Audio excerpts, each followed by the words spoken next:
Alors, mes chers collègues,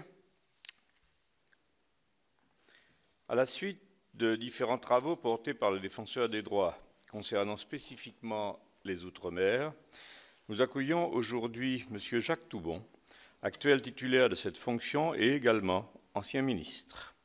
Nous lui avons proposé de venir nous dresser un bilan de l'action de défense et de promotion des droits Outre-mer depuis sa nomination, il y a 5 ans, et d'échanger sur les problématiques identifiées dans nos territoires. Je vous remercie donc, Monsieur le Défenseur des droits, d'avoir répondu favorablement à notre invitation et de vous prêter à cet exercice devant les membres de la délégation. Cette audition est notamment destinée à nous permettre de connaître davantage l'organisation des délégués du Défenseur des droits dans les territoires, leurs moyens et leurs méthodes de travail. Nous savons que vous avez lancé un appel à contribution à destination des Outre-mer au cours du premier semestre de l'année 2019 sur les difficultés d'accès aux services publics et sur les discriminations dont nos concitoyens se sentent victimes. Nous espérons que vous pourrez nous livrer un premier aperçu des réponses reçues. Nous attendons également vos propositions sur certaines thématiques fortes de votre action Outre-mer, comme la protection des enfants ou l'accès aux services publics. Je ne doute pas que mes collègues auront eux aussi de nombreuses questions à l'issue de votre propos liminaire. Je vous précise à tous que la présente audition fait l'objet d'une captation vidéo retransmise en direct sur le site internet du Sénat et qu'elle sera consultable en vidéo à la demande. Vous avez donc la parole, Monsieur le Défenseur, pour le temps que vous voudrez, en tout cas au moins une vingtaine de minutes si vous le souhaitez, puis je laisserai mes collègues vous interroger. Mesdames et Messieurs les sénateurs, d'abord, simplement merci d'avoir pensé à solliciter le Défenseur des droits et ses équipes pour répondre à vos questions et éclairer effectivement l'action du Défenseur des droits dans les départements et les territoires d'outre-mer en faveur, en direction des personnes d'outre-mer, qu'elles soient d'ailleurs dans les départements de les territoires ou qu'elles résident ou qu'elles travaillent en métropole. Je dirais de manière générale que depuis 5 ans et demi où j'occupe ces fonctions, j'ai pris grand soin de faire que l'action du Défenseur des droits, institution de la République, soit réel partout sur le territoire de la République, qu'il soit métropolitain ou qu'il soit ultramarin. Ça a été un de mes soucis dès le début et je vais décrire un peu quelles sont les actions, les rapports, les mesures que j'ai essayé de prendre et qui vous en donneront la démonstration, d'autant plus. Et c'est ce que vous verrez transparaître au fil de mon exposé, d'autant plus que la recherche de l'égalité, l'objectif d'égalité, dans les droits, dans la mise en œuvre des droits, qui est, je dirais, la ligne de force du Défenseur des droits dans sa mission constitutionnelle, est encore plus prégnante, encore plus difficile outre-mer que sur le territoire métropolitain où on a le sentiment que, à beaucoup d'égards, les habitants des départements et des territoires d'outre-mer n'ont pas le même accès aux droits, ont un accès aux droits inférieur à ce qui existe en métropole. J'en prendrai un seul exemple qui est tout à fait ponctuel et assez récent. J'ai publié en janvier, vous en avez sûrement entendu parler, un grand rapport sur les conséquences de la dématérialisation des formalités administratives et où je montrais que ça crée un risque d'inégalité très fort au détriment des personnes 20-25% de la population qui, en gros, ont du mal, d'une manière ou d'une autre, j'emploie cette expression un peu triviale, mais ne se débrouillent pas bien, ont des difficultés, ou n'ont pas d'équipement avec l'informatique et avec Internet. Et qu'il était évident que le service public ne pouvait pas les laisser pour compte. Pour l'outre-mer, on s'est rendu compte en réalité, en faisant ce travail, que par exemple, l'accès ou l'abonnement à Internet était beaucoup plus cher, 40% de plus aux Antilles. Bon, donc, on voit bien déjà qu'il y a, je le disais dans mon rapport général, difficulté pour beaucoup de personnes vulnérables, mais que, outre-mer, il y a déjà un facteur de base, c'est qu'il faut déjà dépenser 40% de plus pour avoir l'abonnement. Voilà, je le prends comme exemple pour montrer comment, si on s'en donne la peine, ce qui est mon cas depuis 5 ans, on voit bien tous les éléments objectifs qui font qu'il y a une difficulté plus grande, d'une certaine façon, à atteindre cet objectif d'égalité qui est le mien et qui est, de manière générale, celui de la République, et le vôtre en particulier, les parlementaires. Voilà, simplement, je voulais le dire pour le début. Et que, bien entendu, tous les éléments également objectifs, qui sont la diversité spatiale, l'éloignement, les conditions climatiques, tout ça, bien sûr, sont des éléments qu'il faut prendre en compte, et notamment vous, les parlementaires, qui êtes élus dans ces départements, dans ces territoires, vous le savez mieux que personne, mais que ces éléments-là ne doivent pas, je dirais, avec une sorte d'esprit fataliste, conduire nécessairement à dire « Ah ben non, il ne peut pas y avoir d'égalité véritable ». Donc voilà, je le dis simplement pour situer un peu l'esprit de la démarche du défenseur. L'outre-mer représente une proportion assez importante de toutes les réclamations que je reçois. J'ai, l'an passé, vous le savez, traité 96 000 réclamations. Cette année, nous serons probablement aux alentours de 105 000, car la demande ne fait que s'accroître. Là-dessus, il y a, j'ai décompté, à peu près 3200 demandes qui venaient de personnes résidant outre-mer. Et sur ces demandes, plus de 80% concernent les relations avec les services publics et environ 10% concernent des questions de discrimination. Pour situer en quelque sorte le paysage général. Pour faire face à ces demandes, vous l'avez dit, Monsieur le Président, bien sûr, il y a un siège national où se travaillent 220 à 230 personnes, dont 180 juristes, experts. Ici à ma droite, Émilie Bourgeat qui suit ces dossiers aujourd'hui. France de Saint-Martin, que vous connaissez, est mon attachée parlementaire. Elle a travaillé ici pendant de nombreuses années au Sénat, donc elle est familière de cette maison, et certains d'entre vous la connaissent. Cette équipe, bien entendu, est l'équipe qui traite les dossiers les plus complexes, qui mène l'activité d'études, de rapports, de promotion des droits dont je vais parler tout à l'heure. Mais finalement, l'essentiel chez le défenseur des droits, c'est le réseau territorial, c'est-à-dire aujourd'hui entre 510 et 515 délégués sur l'ensemble du territoire qui font des permanences dans 870 points d'accueil, dont plus de 160 permanences dans des lieux de détention. En ce qui concerne l'outre-mer, 28 délégués sont présents en outre-mer.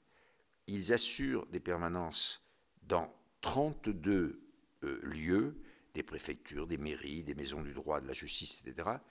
Et parmi ces 32 lieux, il y a 12 établissements pénitentiaires. Je ne cesse de renforcer ce réseau outre-mer.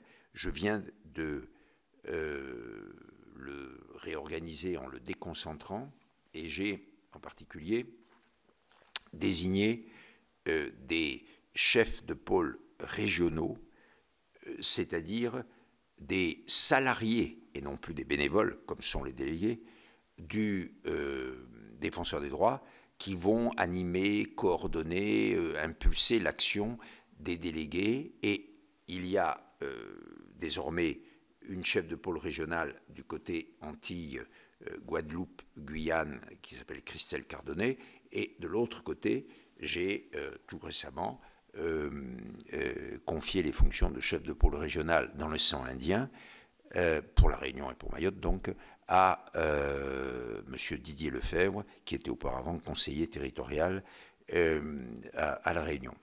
Et je fais naturellement la même chose pour les régions métropolitaines, et j'aurai au début de l'année prochaine mis en place un réseau de 12 chefs de pôle régionaux partout à la tête des grandes ou plus ou moins grandes régions. J'ai essayé en fait de prendre en compte l'importance du réseau et les distances aussi, s'agissant bien entendu de l'outre-mer, pour équilibrer les choses. Mais je renforce ce réseau, et par exemple, j'ai tout récemment remplacé une déléguée qui a quitté ses fonctions à Mayotte, mais non seulement je l'ai remplacé, mais j'ai désigné un délégué supplémentaire à Mayotte, compte tenu de l'importance des dossiers que nous avons à traiter dans ce département. En tout cas, ce que je souhaite, moi, c'est que le réseau territorial, les délégués et en particulier les chefs de pôle régionaux travaillent, si vous le souhaitez, en très bonne intelligence et en coopération avec les parlementaires, avec les sénateurs et avec les députés dans chacun des territoires. Nous cherchons naturellement aussi à dépasser le traitement des réclamations individuelles, soit au siège national, soit par les délégués. Je dis de manière générale que, suivant les années, les délégués traitent 80 à 85% des dossiers. C'est-à-dire que quand on parle du défenseur des droits, hein, on ne parle pas d'une personne qui est à Paris, on parle dans 8 cas sur 10 d'une personne qui est quelque part à quelques kilomètres de l'endroit où on habite ou où on travaille. C'est pour ça d'ailleurs que je suis toujours très content, moi, quand dans les journaux ou ailleurs, on appelle le délégué du défenseur des droits le défenseur des droits, parce que c'est vrai que c'est ça la réalité pour les usagers, en tout cas. J'ai naturellement cherché à faire en sorte que on aille plus loin que le traitement de ces réclamations individuelles, et j'ai voulu à la fois faire des études particulières, avoir des témoignages, davantage accentuer la proximité avec l'outre-mer, et je cite donc simplement à ce titre 3 ou 4 exemples après de détailler notre action. Vous me l'avez dit, Monsieur le Président, puisque c'est à l'origine de mon audition ce matin. J'ai fait un appel à témoignages, et j'en parlerai tout à l'heure, parce que je voulais un peu savoir comment les ultramarins se situaient par rapport au service public et par rapport à l'accès au service public. Alors, je n'ai pas, pour des raisons, il faut être clair, de moyens budgétaires, réalisé une enquête avec ce que ça veut dire, et donc des dizaines et des dizaines de milliers d'euros. J'ai réalisé ce qu'on appelle un appel à témoignages, qui n'est pas, bien entendu, de valeur scientifique, puisque répondent à l'appel à témoignage les personnes qui veulent bien répondre, évidemment, mais qui donnent, et je l'ai vu dans plusieurs cas, une très sérieuse indication. Le premier appel à témoignage a été fait du temps où Dominique Baudis était le défenseur des droits, c'était en 2013, et il portait sur la manière dont les usagers voyaient les cantines scolaires. Eh bien, 6 ans plus tard, les sujets des cantines scolaires, ceux que je traite, les textes qui ont été votés par le Parlement à ce sujet, etc., je dirais, valident complètement les résultats de l'appel à témoignage qu'on avait fait en 2013. Et je l'ai fait sur un certain nombre d'autres sujets, notamment des sujets tenant aux discriminations, et notamment aux discriminations à l'embauche selon l'origine, où on a eu des résultats très probants. Donc, j'en parlerai tout à l'heure. Et puis, j'ai aussi organisé 2 opérations que j'appelle place au droit, c'est-à-dire que le défenseur des droits se déplace entouré d'un certain nombre une vingtaine, 25 juristes, et en gros, ça consiste à aller faire le boulot du défenseur des droits sur le terrain. On crée des guichets urbains, on se met sur les places publiques, etc. Et j'ai commencé à le faire à Toulouse en octobre 2017. Je l'ai poursuivi au printemps 2018 à Lille. Je l'ai fait à l'automne 2018 en Martinique et en Guadeloupe. Et je l'ai maintenant, tout à fait récemment, il y a un mois, fait à La Réunion et à Mayotte. Par parenthèse, je n'ai pas pu personnellement être présent à la tête de la délégation du défenseur parce que tout simplement, c'était les journées pendant lesquelles on rendait hommage à Jacques Chirac à la suite de son décès. Et je suis resté à Paris. Je pense que tout le monde le comprendra. Donc la délégation de Place au droit à La Réunion et à Mayotte a été conduite par Geneviève Avenard, la défenseure des enfants, qui est mon adjointe, et ma secrétaire générale, Constance Rivière. J'ai, préalablement à ce que je viens de citer, j'ai très vite réalisé des études, des rapports, des missions d'enquête sur des situations particulièrement préoccupantes outre-mer, et c'est dès ma prise de fonction, les travaux qu'on a fait à Mayotte, c'est-à-dire des délégations qui sont allées, notamment conduites par Geneviève Avenard, la défenseure des enfants. On nous appesantit ça plus particulièrement, par exemple, sur la situation des mineurs isolés étrangers. J'ai consacré d'ailleurs aux enfants outre-mer un chapitre entier de mon rapport d'activité droit de l'enfant de 2017 sur ces questions.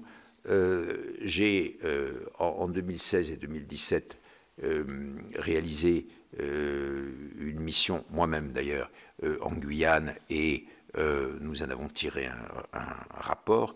Tout ceci, bien entendu, j'ajoute, n'est pas seulement pour faire des documents, des comptes rendus. Chaque fois, nous avons travaillé avec les ou la ministre compétente pour l'outre-mer. Nous avons présenté des propositions.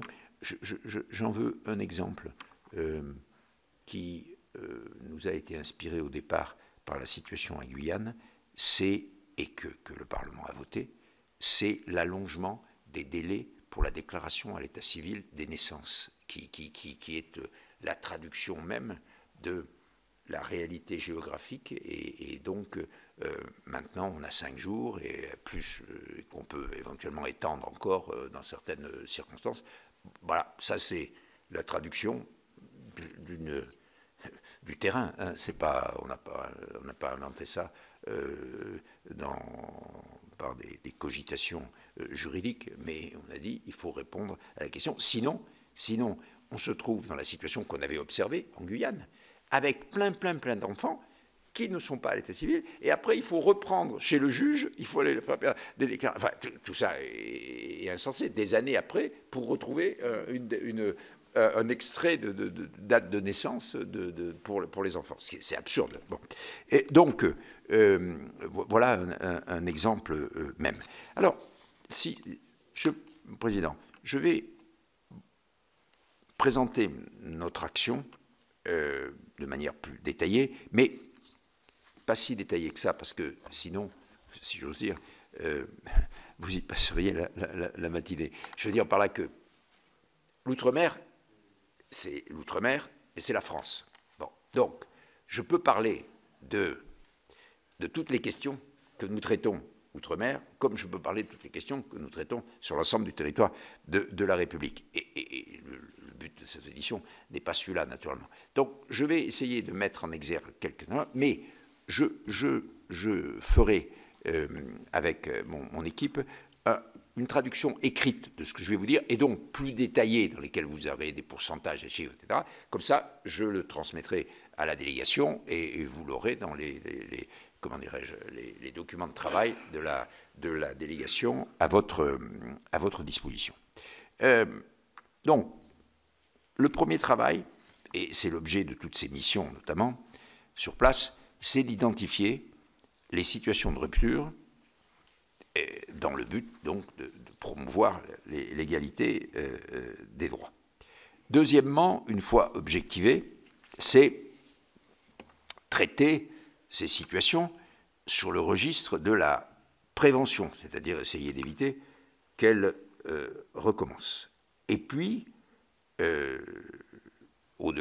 troisièmement, au-delà des réclamations individuelles, je vais vous dire aussi un certain nombre de recommandations d'ordre général que j'ai pu faire. J'ai pris l'exemple tout à l'heure des 5 jours pour la déclaration d'état civil, c'est parce que c'est un exemple de cette démarche que le défenseur peut avoir, mais il y en a d'autres exemples que je vais vous citer. Alors, les situations de rupture. J'ai fait, comme je l'ai dit tout à l'heure, en 2016, moi-même d'ailleurs, c'est en octobre 2016, mais ça avait été précédé par une mission de mes équipes, et nous avons donc rendu un rapport au début de 2017 sur l'accès aux droits et aux services publics en Guyane. C'est clair que la situation de ce département est une situation à tous égards particulière.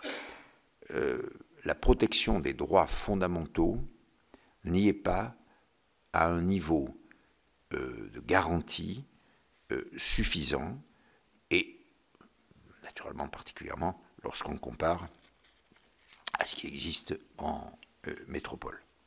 Mais une mission comme celle que j'ai faite, et tout ce que naturellement remontent mes délégués en Guyane, montre aussi, bien sûr, les déséquilibres de développement, les difficultés dans les conditions de vie, le manque d'équipement, les failles en matière énergétique, les questions que vous connaissez tous en matière de santé, bien entendu, toutes les questions qui touchent les populations du fleuve, et en particulier les adolescents. Ici, dans cette maison, il a été fait un rapport sur les suicides des jeunes Amérindiens qui a beaucoup marqué. Et j'ai donc fait un certain nombre de recommandations qui toutes ont simplement pour but de faire en sorte que les moyens consacrés au service public, et donc à l'accès aux droits par l'accès au service public, soient suffisants. Et un exemple, il est clair qu'on ne peut pas admettre que les médecins au centre hospitalier de Cayenne restent un an et puis s'en vont. Et puis, bon, il faut qu'on trouve le moyen. Vous le savez très bien, ce n'est pas la responsabilité du défenseur des droits de mener l'action des pouvoirs publics, qu'ils soient locaux ou qu'ils soient nationaux, puisque l'outre-mer, et à juste titre, bénéficie d'un grand degré de décentralisation. Et par exemple, en Guyane, il y a une collectivité unique qui a énormément de pouvoir. Et d'ailleurs, lorsque j'ai fait ma mission, c'était exactement le moment où on passait des deux collectivités à la collectivité unique, et j'ai vécu les moments très difficiles qui peuvent... comment, par exemple, la collectivité unique a pris en charge les compétences départementales, comme par exemple l'aide sociale à l'enfance, alors que, bien entendu, la région qui fusionnait avec le département ne connaissait rien de l'aide sociale à l'enfance. Et après, il y avait un simple problème, comment est-ce qu'on finance? Et c'est comme ça que j'étais présent au moment où Rodolphe Alexandre a signé une convention avec l'État qui mettait à la disposition de la nouvelle collectivité, je ne sais plus combien, 60 millions d'euros, je crois, pour faire face à un certain nombre de ces dépenses liées à la fusion des collectivités. Donc, deuxième élément que je veux citer, en dehors de ce rapport que j'ai fait spécialement sur la Guyane, mais qui est un exemple de la distance qui existe entre la situation dans les départements et la situation générale sur le territoire de la République. J'ai, à l'occasion de l'opération Place au droit que j'ai menée aux Antilles en novembre, donc il y a exactement un an, j'ai donc lancé cet appel à témoignages afin de mieux connaître les difficultés d'accès. Cet appel à témoignages s'est déroulé de novembre 2018 à mai 2019.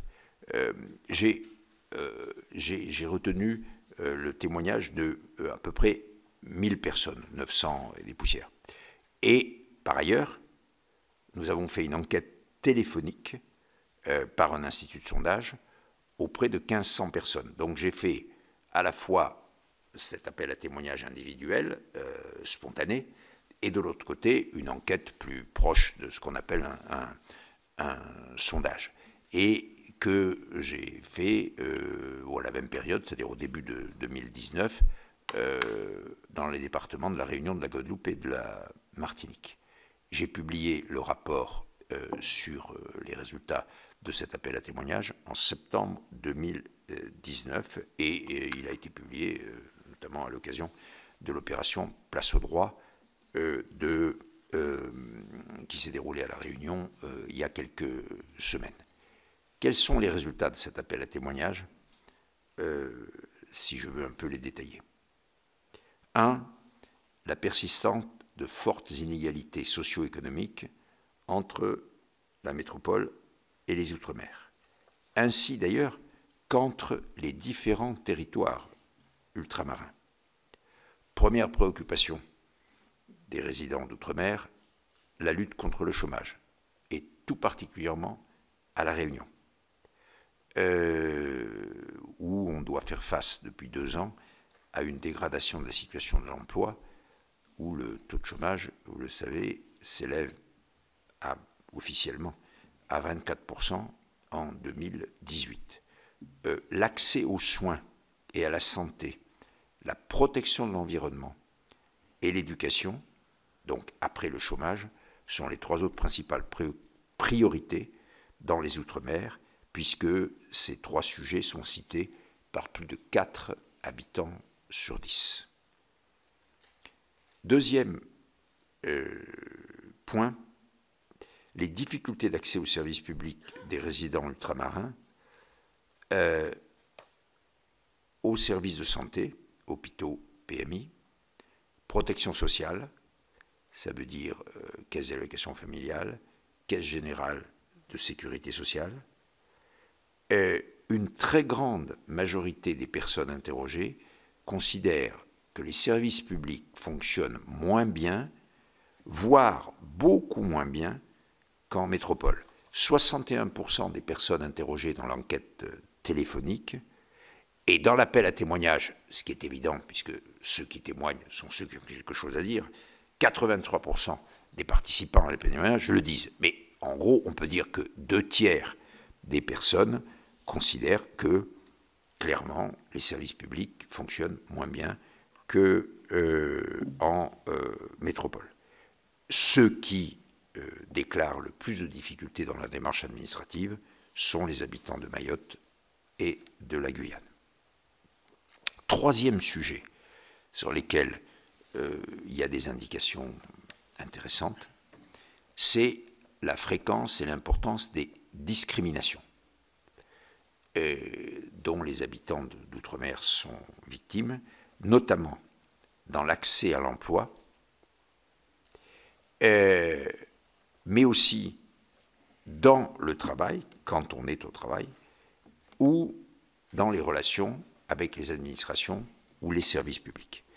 Plus de 76% des personnes qui ont répondu à l'appel à témoignage déclarent avoir été témoins d'un traitement défavorable ou d'une discrimination, et près de 65% en avoir été eux-mêmes victimes.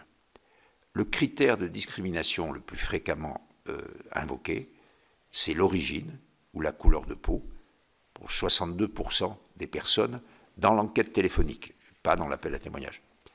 Loin devant le critère de l'orientation sexuelle, celui de l'état de santé ou celui du handicap. Les opérations, donc, place au droit, sont une des réponses que j'essaye de faire par la présence active du défenseur des droits sur place, donc, je le rappelle, Martinique, Guadeloupe et Réunion Mayotte l'année dernière et Réunion Mayotte cette année.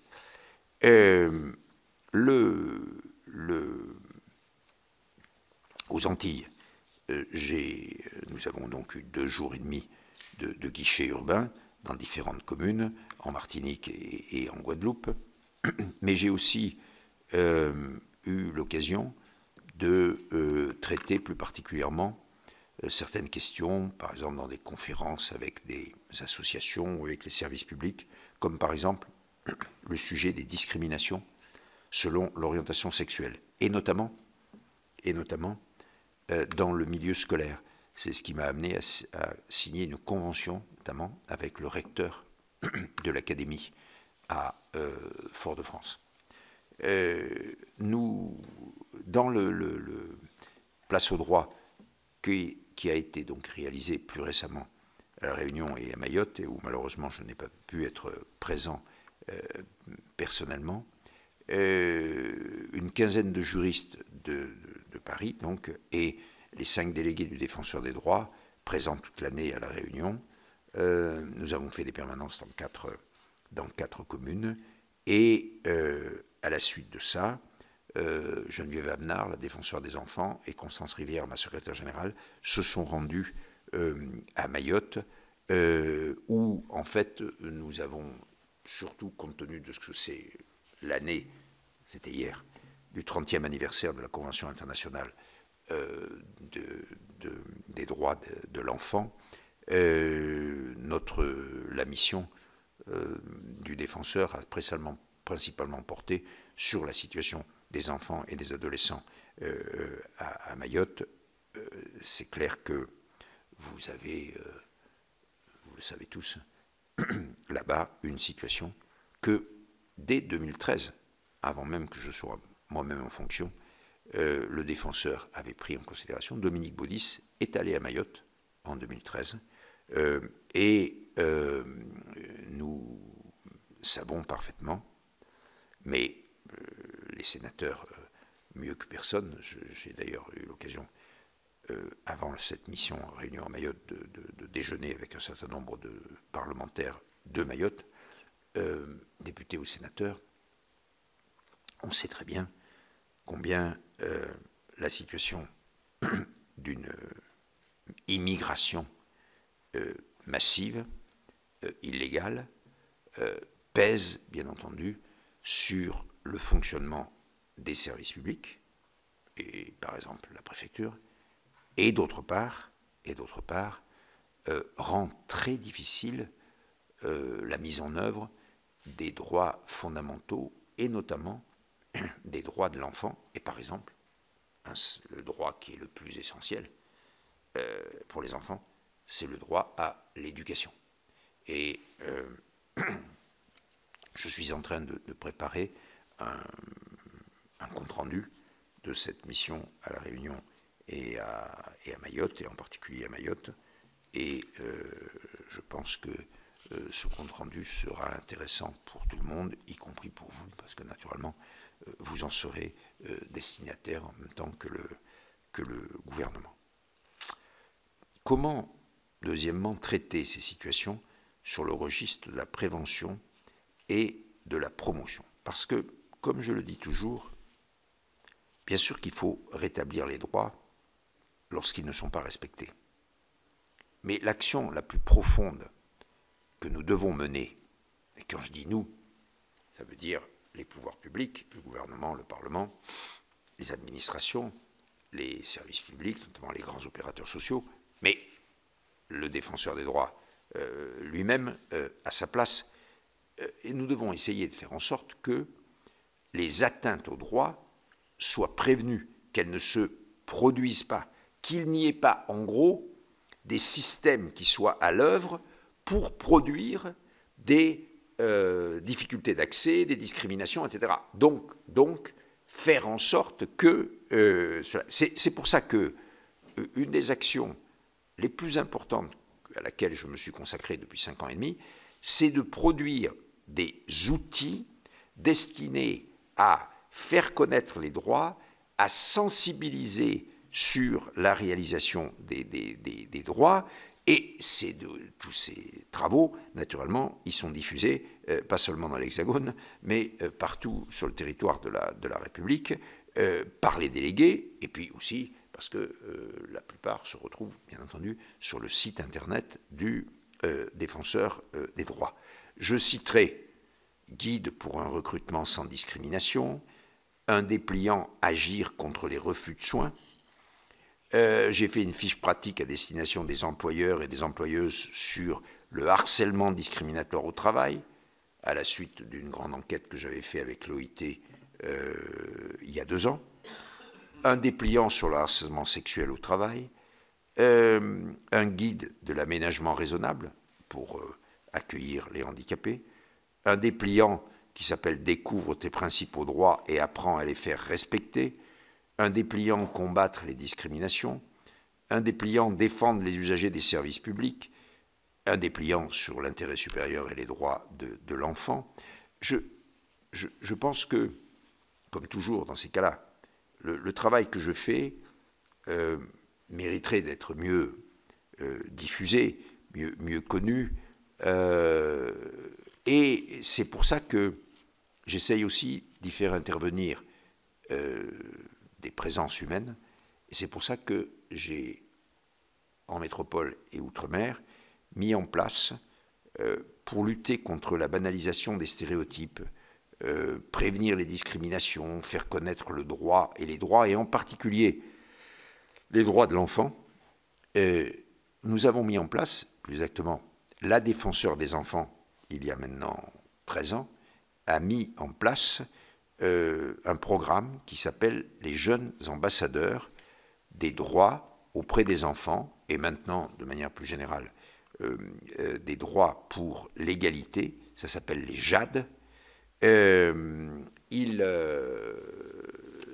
ont été créés en 2007, et c'est un dispositif qui concerne des volontaires du service civique, donc des jeunes âgés de 16 à 25 ans, qui s'engagent pour une saison, pour 9 mois, auprès du défenseur des droits afin d'aller présenter aux collégiens, aux lycéens, aux apprentis le rôle et les missions du défenseur et de promouvoir les droits de l'enfant et l'égalité. Au bout de 13 ans, le programme, de manière générale, s'appuie aujourd'hui sur 94 JAD qui sont dans 21 départements. Alors vous me direz, et pourquoi pas?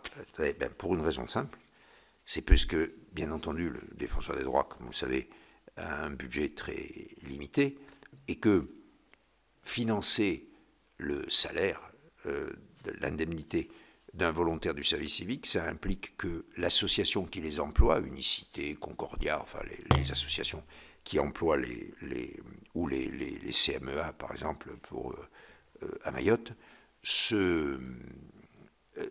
soit financée, et en l'occurrence par les départements ou par les métropoles. Et donc, il y a 21 départements ou métropoles avec lesquels j'ai des conventions, mais les autres, pour l'instant, ce n'est pas encore le cas. Mais de manière générale, juste on a fait un petit calcul, il y a plus de 425 000 jeunes qui ont été sensibilisés pendant ces 13 années de manière générale. Ce programme JAD, il est déployé outre-mer, puisque pour 2019-2020, c'est-à-dire la présente année, il y a 12 JAD à La Réunion. L'année dernière, on a touché à La Réunion 4000 enfants. Il y en a 6 JAD à Mayotte. L'année dernière, on a sensibilisé 2600 enfants. Et il y en a 6 en Guyane, mais le programme commence cette année. Donc je ne peux pas donner de bilan, mais nous avons installé le programme JAD en Guyane. Je suis en train d'envisager la mise en place de 6 JAD en Martinique et de 4 JAD en Guadeloupe cette année ou la prochaine rentrée scolaire. Ça n'a l'air de rien, mais j'étais l'an passé dans un collège et où il y avait une intervention d'un JAD. Et à la fin, avec la principale qui était présente et la prof de la classe où se déroulait l'intervention du JAD, nous discutons un peu et on me raconte que dans la précédente séance, il s'était passé quelque chose d'assez remarquable. C'est qu'une petite fille qui avait 11 ans, 12 ans, à la suite de l'intervention du JAD, qui expliquait les discriminations, les droits de l'enfant, etc., est allée voir le JAD et est allée voir la prof et leur a raconté à sa façon tout ce qui se passait chez elle et notamment tout ce dont elle était victime de la part des adultes chez elle. Voilà. Et simplement pour expliquer que le défenseur des droits, à travers des programmes, par exemple, de ce type, ce n'est pas quelqu'un, ce n'est pas un juriste qui travaille avec ces dizaines et ces dizaines d'experts autour de lui, dans son bureau, derrière ses codes, pour rendre des décisions en droit.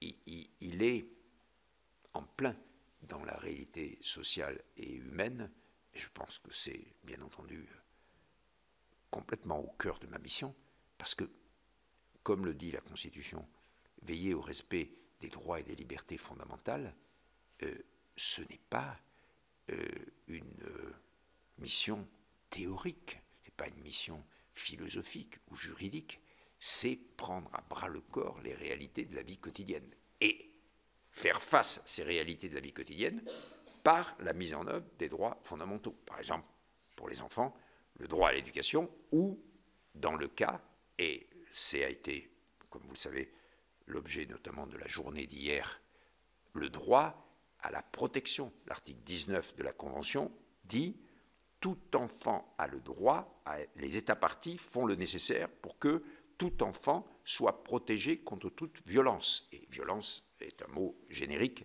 qui, naturellement, recouvre pas seulement ce qu'on trouve dans les faits divers, et les maltraitances que l'on retrouve dans les médias à la rubrique des faits divers. Voilà, c'est simplement pour essayer de dire comment j'essaye d'aller au-devant des réalités et comment j'essaye de proposer des instruments, par exemple ce programme. Mais il y a un autre programme qui s'adresse aux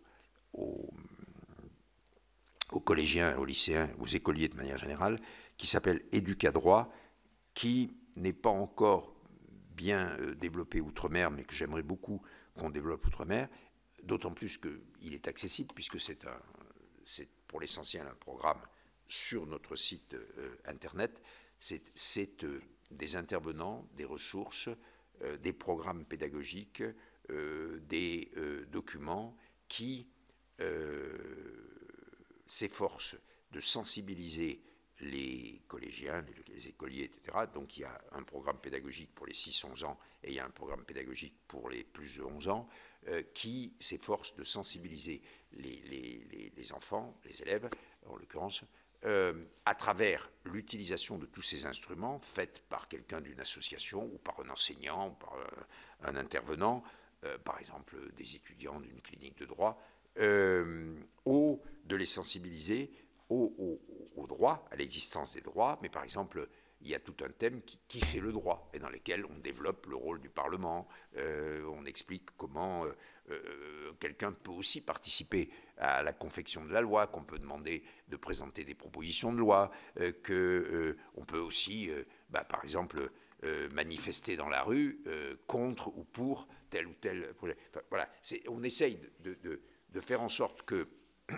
les enfants comprennent que le levier du droit, ça n'est pas quelque chose qui est uniquement entre les mains des professionnels du droit, mais que tout le monde, tous les petits citoyens qu'ils seront demain, doivent faire un usage du droit, un usage critique dans une perspective démocratique, mais un usage qui peut leur être utile ou utile à leur famille.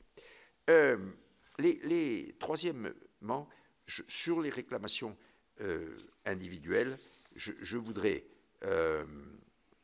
simplement donner quelques exemples de à travers les réclamations individuelles, de cette inégalité réelle qui existe dans l'accès aux services publics.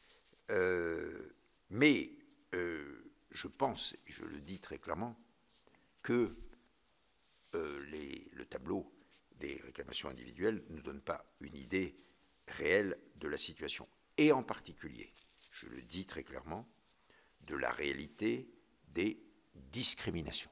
Parce que, à la fois, pour des raisons, je qualifierais, d'ambiance, il y a beaucoup de réserves ou de réticences à signaler des discriminations, à s'en plaindre, et puis parce qu'il y a peut-être plus encore dans des îles, dans des territoires plus confinés peut-être que ne le sont les départements de la métropole, il y a la crainte que les choses se sachent, qu'on soit victime de rétorsions, de représailles, et donc on observe, tout le monde l'observe, une réalité des discriminations, une réalité sociologique des discriminations, et très peu, en revanche, de réclamations sur ces sujets. C'est pour ça que j'étais allé, par exemple, en Martinique, traiter ce sujet avec les milieux enseignants et que j'ai passé, la convention que j'ai passée avec le recteur de Fort-de-France. L'accès au droit, je vais peut-être prendre quelques exemples qui sont tirés notamment de la situation en Guyane. Sur l'accès aux services publics et donc l'accès aux droits à travers... j'ai traité, je ne rentre pas dans les détails, les défauts de versement par l'ADOM de l'aide à la continuité territoriale, qui est le financement donc, des déplacements en métropole des particuliers résidant outre-mer. Et j'ai pris une décision qui était à la fin de 2018. Je crois qu'il y a des enquêtes qui sont réalisées actuellement sur la situation de l'ADOM, mais moi je l'ai traité de manière extrêmement simple.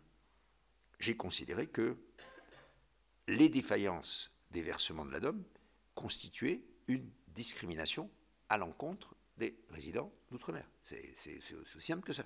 Bon. La situation de la Guyane, où il y a un recours au droit extrêmement faible. Car, vous savez, je l'ai démontré dans une enquête qui a été effectuée en 2016-2017 sur l'accès au droit, que un des problèmes principaux, c'est que on ne recourt pas au droit. D'une part, vous le savez très bien, toute une série de prestations que l'on peut obtenir, beaucoup de personnes ne les demandent pas, et d'autre part, lorsque ils ont des difficultés administratives avec l'administration, ils s'inclinent, en quelque sorte, par exemple, devant des refus de l'administration. Et la Guyane est particulièrement typique à cet égard. On voit bien comment, du fait de l'éloignement des centres administratifs, des coûts des déplacements, bien entendu, d'une tenue aléatoire des permanences administratives, de l'insuffisance des moyens, l'accès au droit est extrêmement complexe. On a organisé des visites sur place, bien entendu, le rôle de la géographie est bien entendu prépondérant, mais j'ai, dans la décision que j'avais prise justement à la suite de ma mission d'octobre 2016, qui était une décision du 14 février 2017, j'ai donc fait une mission en octobre, j'ai fait un rapport en décembre, j'ai pris une décision en février 2017. Je faisais des propositions consistant à accélérer toutes les décisions et les procédures permettant de réaliser les équipements publics nécessaires à l'équilibre de la desserte de l'accès aux services publics sur le territoire. Bon, c'est absolument clair que le territoire de la Guyane, c'est un littoral et le reste. Et que, en matière d'éducation, par exemple, c'est le lycée de Saint-Georges de l'Oyapock. Bon, est-ce que, voilà, c'est clair, vous êtes à Saint-Georges de l'Oyapock, quand vous êtes fini votre troisième, vous devez aller à Cayenne, dans des conditions qui sont des conditions très difficiles. Famille d'accueil, ça ne marche pas toujours très bien, etc. etc. Voilà. Donc, est-ce que la République ne doit pas faire que les habitants du fleuve qui fait la frontière avec le Brésil puissent, sur place, avoir un enseignement secondaire jusqu'au bout de l'enseignement secondaire. Donc là, on est véritablement...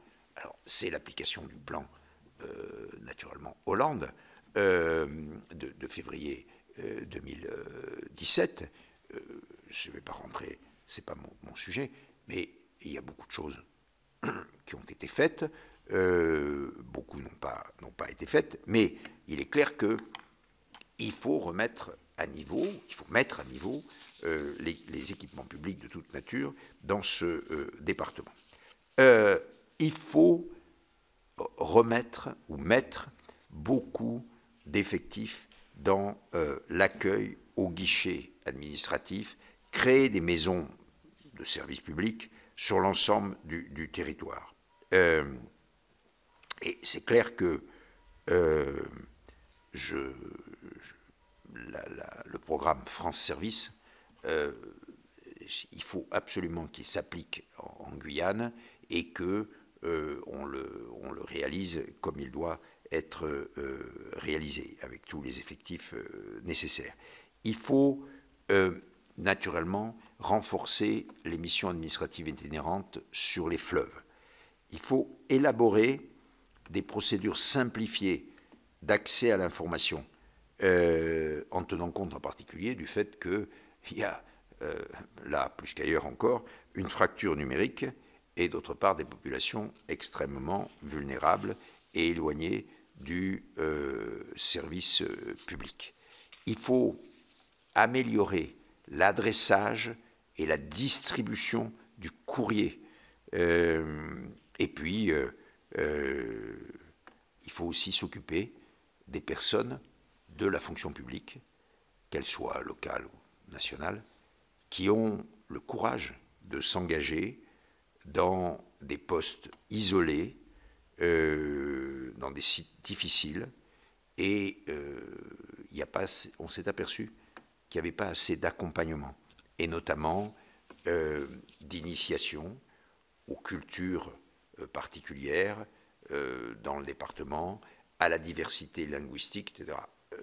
Pour dire les choses comme elles sont, on voit, par exemple, des enseignants qui sont missionnés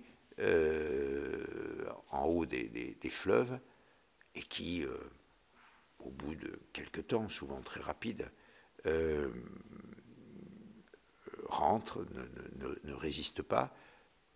Une des raisons, c'est certainement parce qu'au préalable, ils n'ont pas été suffisamment bien prévenus et formés, et en quelque sorte acculturés. On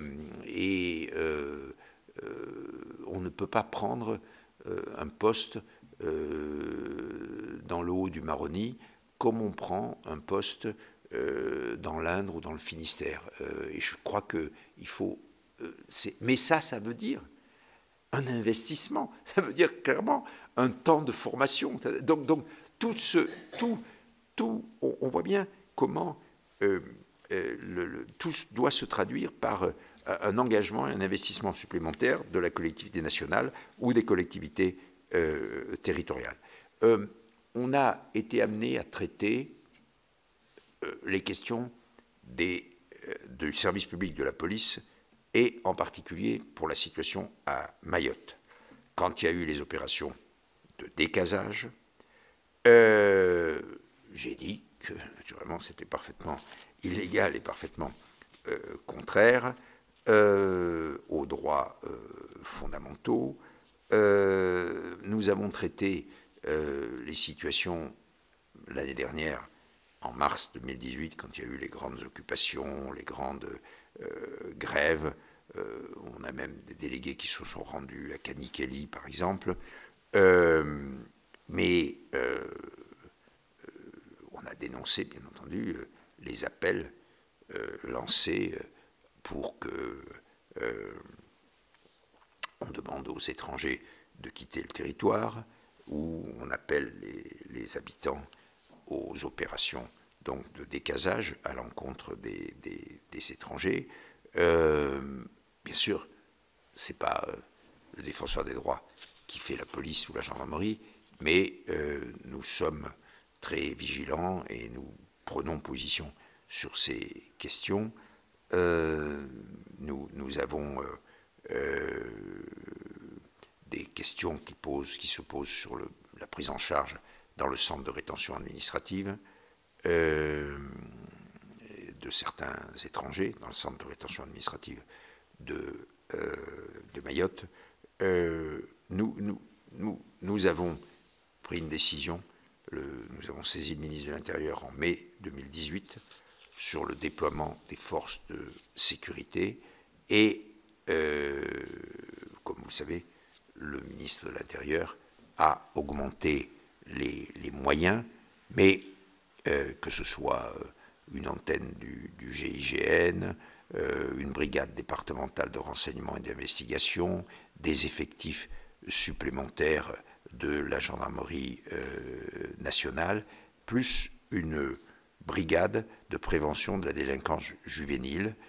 Mais il est clair que le défenseur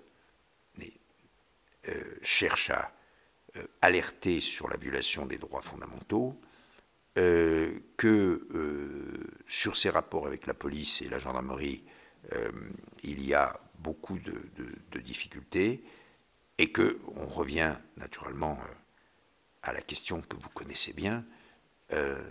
Mayotte est un département.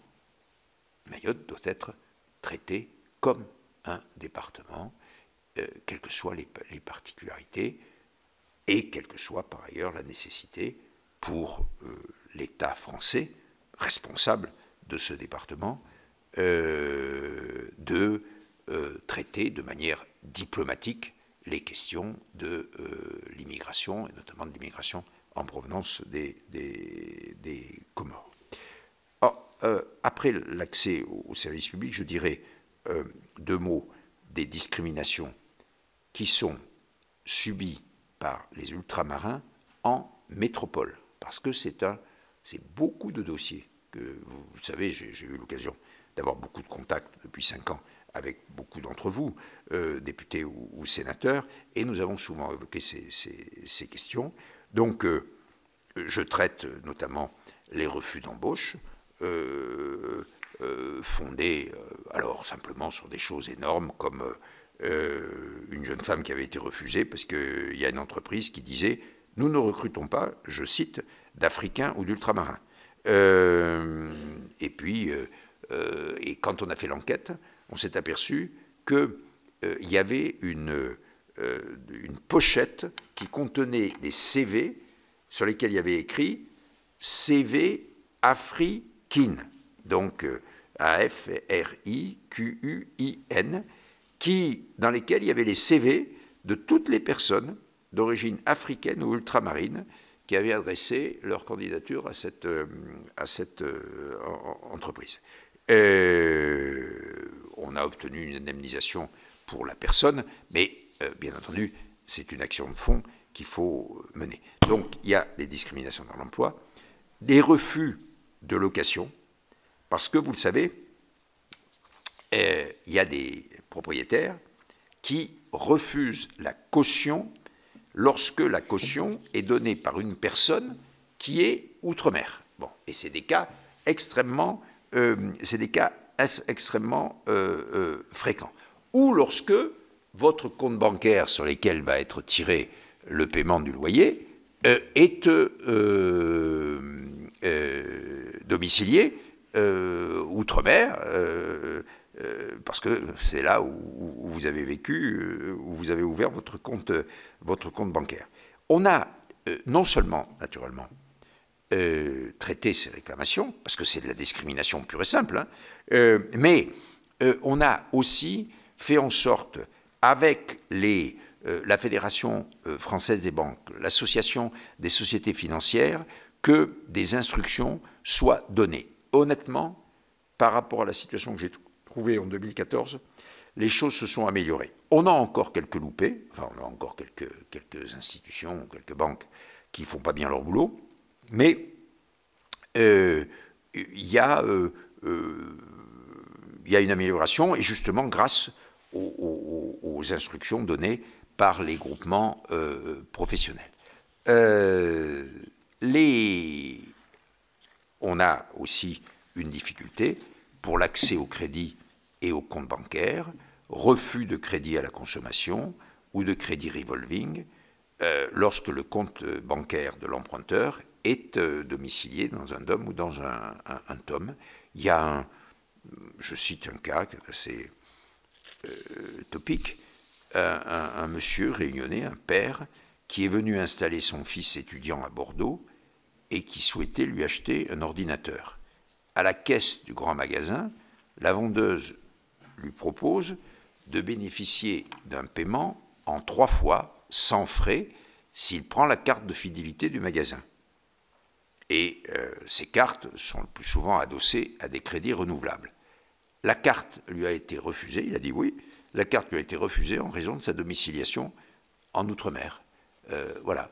J'ai un compte bancaire en ligne qu'on a refusé du fait du lieu de résidence, parce que l'établissement de crédit disait on ne peut offrir, on offre ce compte bancaire en ligne qu'aux personnes résidant en France métropolitaine.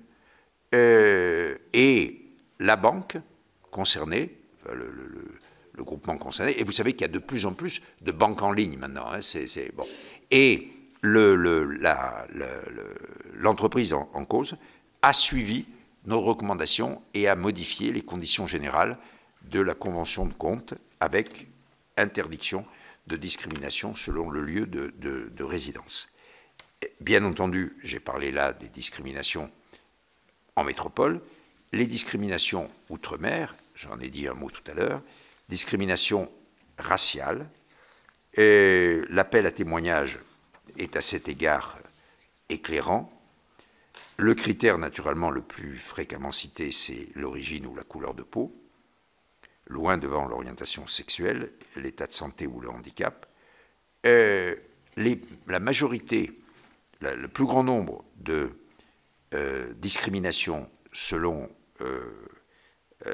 l'origine sont dans les relations, et c'est ça qui est un peu inquiétant, entre les administrations, avec les administrations et les services publics, mais aussi, bien entendu, dans le milieu du travail, lors de la recherche d'emploi ou lors d'un contrôle de police. Il y a quand même 10% des gens qui parlent de contrôle au faciès.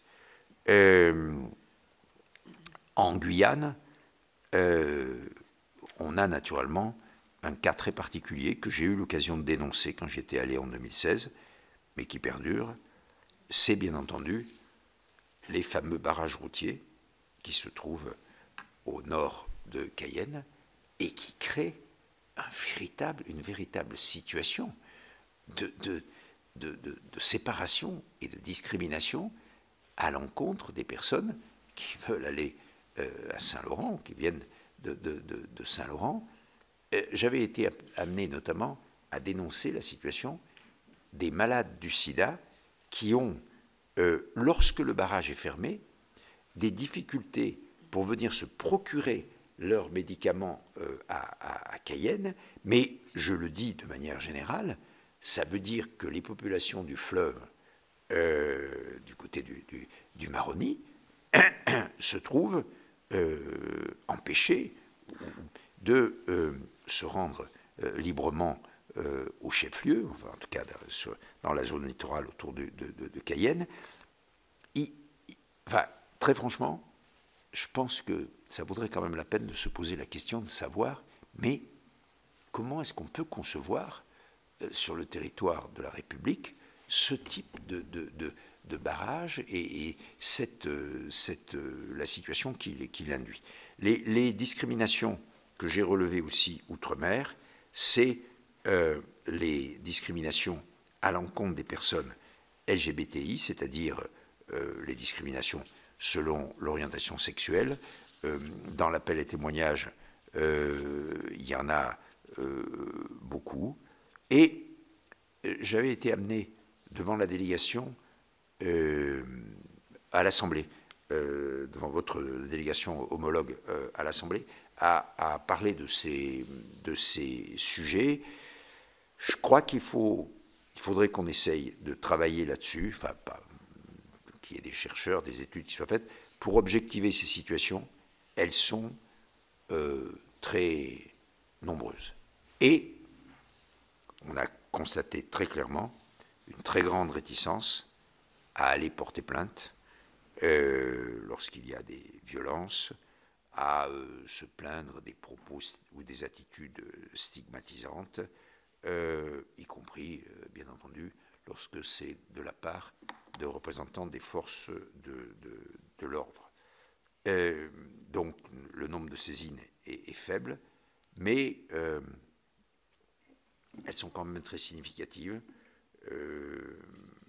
Là, par exemple, une personne fonctionnaire voulait rejoindre à La Réunion sa conjointe, une femme, et on lui a opposé l'absence de poste disponible, alors que, au même moment, des agents qui étaient hétérosexuels ont obtenu des postes similaires pour rejoindre leurs conjoints dans les couples hétérosexuels. Bon, on voit bien que ce couple de femmes lesbiennes a été traité de manière inégale par rapport aux couples hétérosexuels. Je pense que c'est un travail qui mériterait d'être engagé à l'initiative du Parlement. Enfin, le dernier point, quelles sont mes recommandations à destination des pouvoirs publics, en quelque sorte, et sur cet accès au droit que je mettrai en avant dans cette présentation, celle sur les droits de l'enfant et sur l'intérêt supérieur de l'enfant. J'ai notamment alerté sur la situation de la protection maternelle et infantile. Alors, j'ajoute que, comme vous le savez, ce n'est pas propre à l'outre-mer. On a aujourd'hui un vrai désarroi, une vraie détresse de ce secteur de prévention partout. Et d'ailleurs, il y a une députée, Madame Perron, qui vient de faire un rapport extrêmement intéressant, extrêmement utile sur ce sujet, sur la situation de la... C'était à la demande du Premier ministre, sur la situation de la PMI. Mais c'est clair que le taux de mortalité infantile est environ 2 fois supérieur dans les départements d'outre-mer. Je n'ai pas, dans la statistique, je n'ai pas Mayotte. Donc, je dis de manière générale, un taux de mortalité infantile 2 fois supérieur à la moyenne nationale. Bien entendu, la situation de la maternité du centre hospitalier de Mamoudzou, avec les difficultés qui tiennent aux évacuations sanitaires sur la Réunion. J'ai traité ces questions dans plusieurs rapports, mais avec des difficultés du genre, on fait une évacuation sanitaire pour un enfant dont les parents sont en situation irrégulière sur le territoire de Mayotte. Et donc, ils ne peuvent pas accompagner leur enfant, qui est hospitalisé pour des périodes longues, à La Réunion, puisqu'il n'a aucune autorisation, les parents n'ont aucune autorisation de séjour. Voilà le genre de situation, bien entendu, un peu kafkaïenne, je dirais. La situation des enfants handicapés est également préoccupante. Il y a une insuffisance de structures spécialisées. Je le relève dans l'appel à témoignage, mais je l'avais notamment relevé dans le rapport que j'avais fait concernant la Guyane en 2017. La deuxième situation sur laquelle je veux insister, c'est celle des adolescents. Je ne vais pas épiloguer, mais la mission de Archambault de 2015 avait permis de bien comprendre ce qu'il en est. Vous savez qu'à la préfecture de la Guyane, il y a eu la mise en place récemment d'une cellule de crise face à ce phénomène suicidaire, mais je ne sais pas ce que cette cellule a donné. En tout cas, il y a eu une initiative prise par les pouvoirs publics face à cette situation des jeunes Amérindiens en Guyane. Autre situation particulière que je veux, sur laquelle j'ai attiré l'attention des pouvoirs publics, c'est la situation des jeunes filles qui sont soumises à un taux très élevé de violences sexuelles dès le plus jeune âge, bien entendu la situation des grossesses non désirées ou précoces, et puis le risque de mortalité plus élevé dans l'accouchement. On constate aussi un recours des mineurs à l'IVG plus fréquent dans l'outre-mer, qui témoigne simplement de quelque chose, c'est les difficultés d'accès à la contraception en particulier. Les politiques d'action, les politiques d'éducation et à la contraception et à la sexualité des mineurs ne sont naturellement toujours pas à la hauteur des enjeux, et il faudrait absolument qu'il y ait une sensibilisation, un enseignement sur les droits sexuels et reproductifs, le consentement et bien entendu la construction d'une culture de l'égalité entre hommes et femmes, entre garçons et filles. J'ai, en Guyane et à Mayotte, recommandé le développement de la présence des équipes PMI. J'ai demandé au ministre de l'Éducation nationale de s'assurer que les bilans de santé à l'école élémentaire sont effectivement réalisés, ce qui veut dire qu'ils ne le sont pas, donc il faut absolument qu'ils le sont. Et en particulier, bien sûr, quand on va mettre en place l'obligation scolaire à 3 ans, qui va intéresser particulièrement l'outre-mer. Et donc tous ces enfants de 3 à 6 ans, qui étaient en quelque sorte un peu inconnus, il faut absolument leur faire un bilan de santé. Les dispositifs de protection de l'enfance, de manière générale, sont, c'est-à-dire l'aide sociale à l'enfance des départements, sont largement sous-dimensionnés. Ils n'arrivent pas à faire face, bien entendu, à la situation des mineurs non accompagnés, particulièrement alarmante à Mayotte, quels que soient les efforts qui ont été faits par l'État et à plusieurs reprises.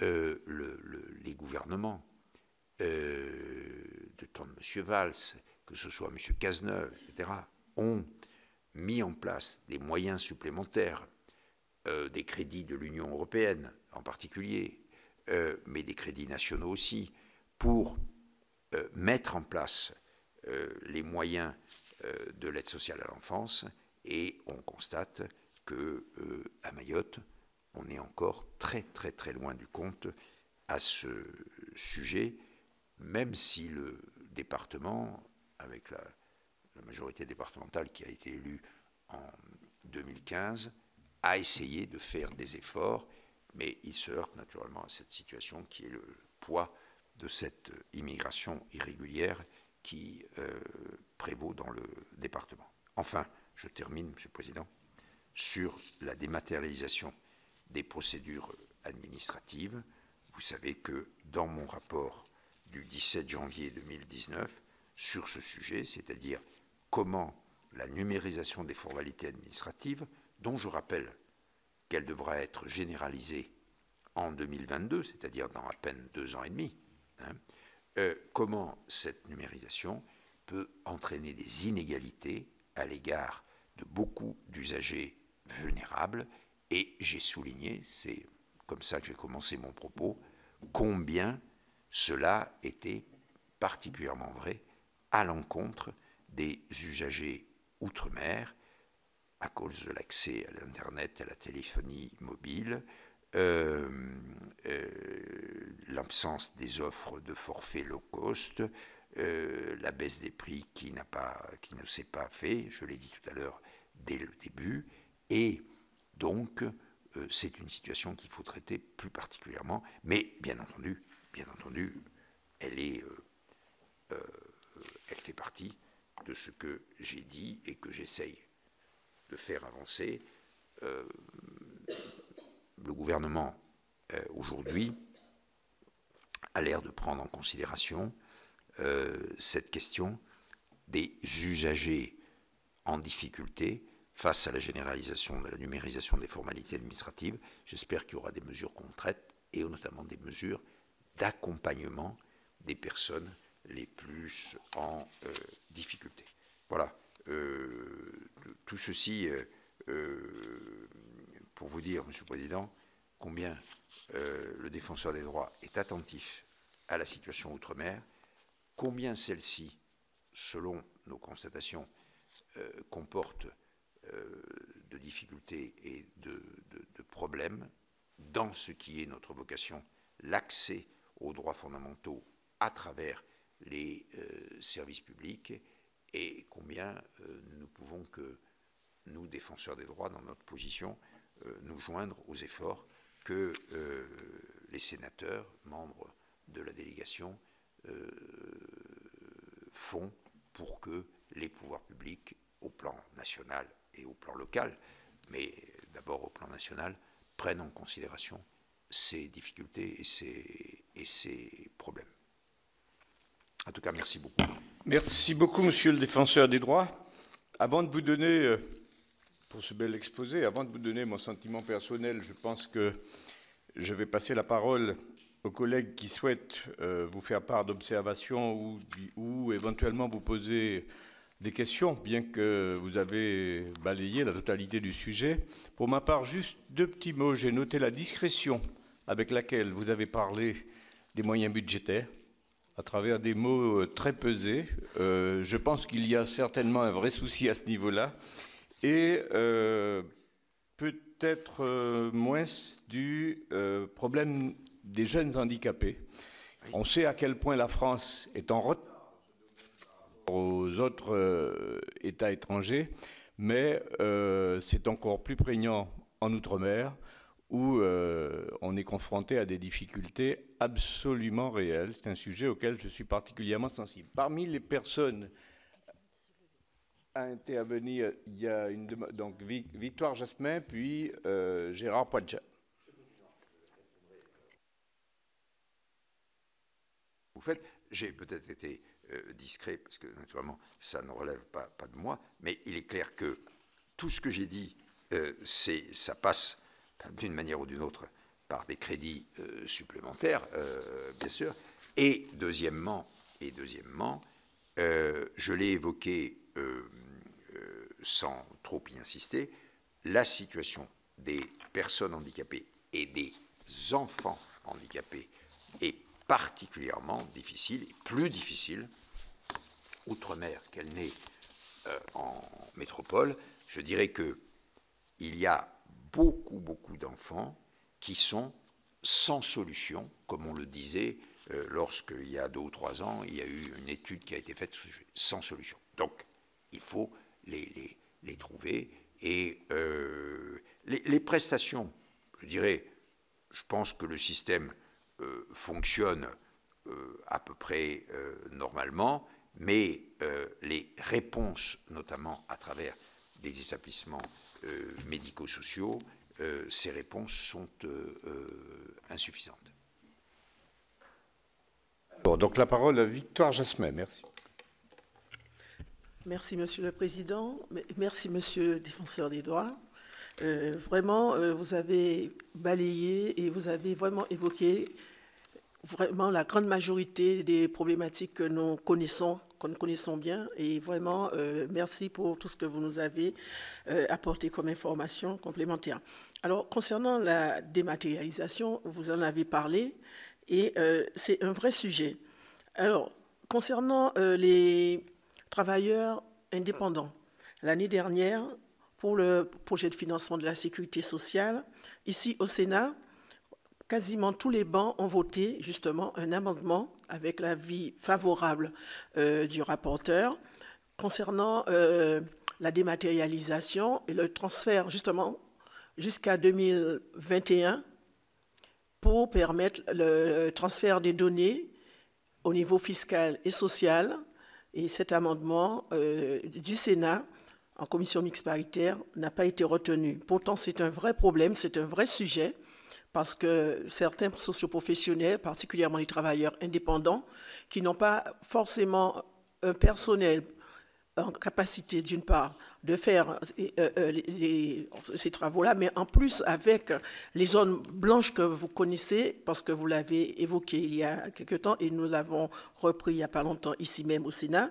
Donc, ça pose de vrais problèmes pour ces entreprises qui ne peuvent pas répondre à certains moments à certaines contraintes qui sont liées à leur positionnement géographique en fonction des communes et des lieux où les entreprises sont basées parce qu'ils n'ont pas forcément les réseaux. Ça, c'est la première chose. La deuxième chose, concernant les transports, vous l'avez évoqué également, et particulièrement le transport aérien, nous qui sommes des ultramarins, pour beaucoup de raisons, nous sommes obligés de prendre l'avion. Et la privatisation de l'aéroport de Paris va considérablement bouleverser les usages, je dirais, les possibilités que nous aurons, que ce soit pour les évacuations sanitaires, que ce soit pour les familles qui doivent justement venir ici également parce que certains cancers, en tout cas les cancers pédiatriques, ne sont pas traités dans nos différents hôpitaux. La plupart du temps, les enfants doivent venir dans des services spécialisés ici, dans l'Hexagone. Et même si la sécurité sociale prend en charge un certain nombre de moyens pour cet accompagnement, il y a également des difficultés parce que les parents doivent faire quelquefois aussi des va-et-vient quand les enfants sont hospitalisés et même les adultes. Et vous avez parlé également des difficultés liées à la santé. Je ne vais pas revenir là-dessus. Concernant le transport de passagers, il y a un vrai sujet que j'ai évoqué il n'y a pas longtemps ici même au Sénat concernant les assurances.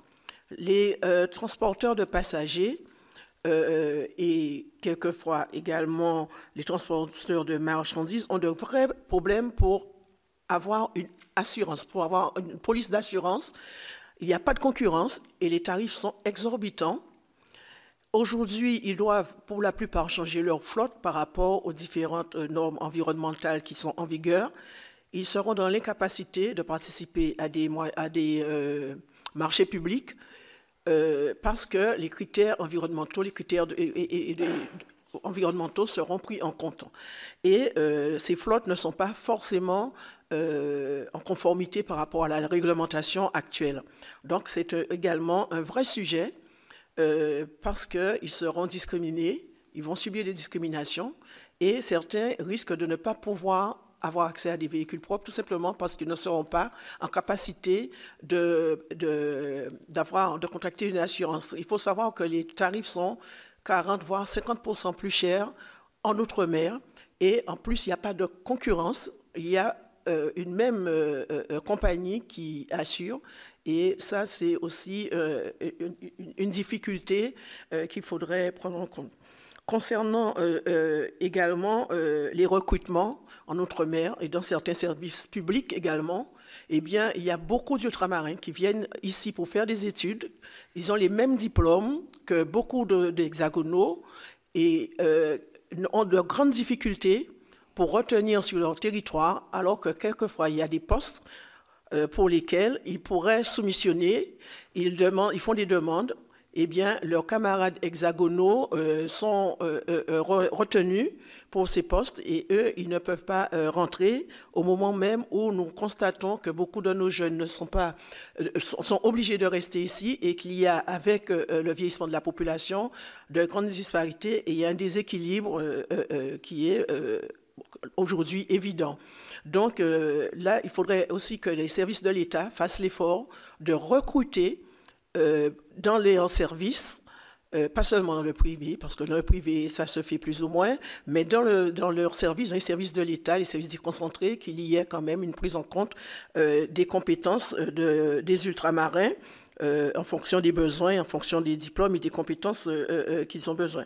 Donc, les autres sujets, vous les avez bien déclinés. Donc, là, c'est surtout avec la privatisation, le ADP également, les coûts, parce que vous avez parlé de la DOM, mais il y aura des coûts qui vont aussi augmenter, je suis persuadée. Et quand on voit le coût des billets d'avion, déjà entre les différents territoires ultramarins eux-mêmes, mais entre les territoires ultramarins et l'Hexagone, eh bien là encore, c'est quelque chose que je souhaiterais quand même qu'on puisse en tenir compte. Voilà, je vous remercie. Monsieur le défenseur des droits, avec votre permission, on prendra les questions. Vous interviendrez après. Je passe la parole donc à Gérard Poidja, puis à Jocelyne Guidez. Merci, Monsieur le Président. Monsieur le défenseur des droits, je salue le travail qui a été effectué depuis quelques années sur l'égalité. Moi, je souhaite attirer votre attention sur plusieurs discriminations que subissent les Calédoniens qui viennent vivre dans l'Hexagone.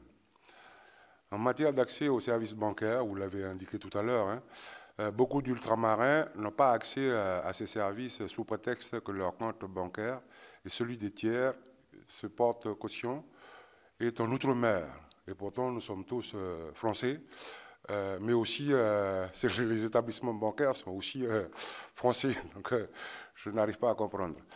En matière d'accès au logement, les étudiants venus de Nouvelle-Calédonie se voient opposer un refus de location par les bailleurs ou les agences immobilières pour les mêmes motifs.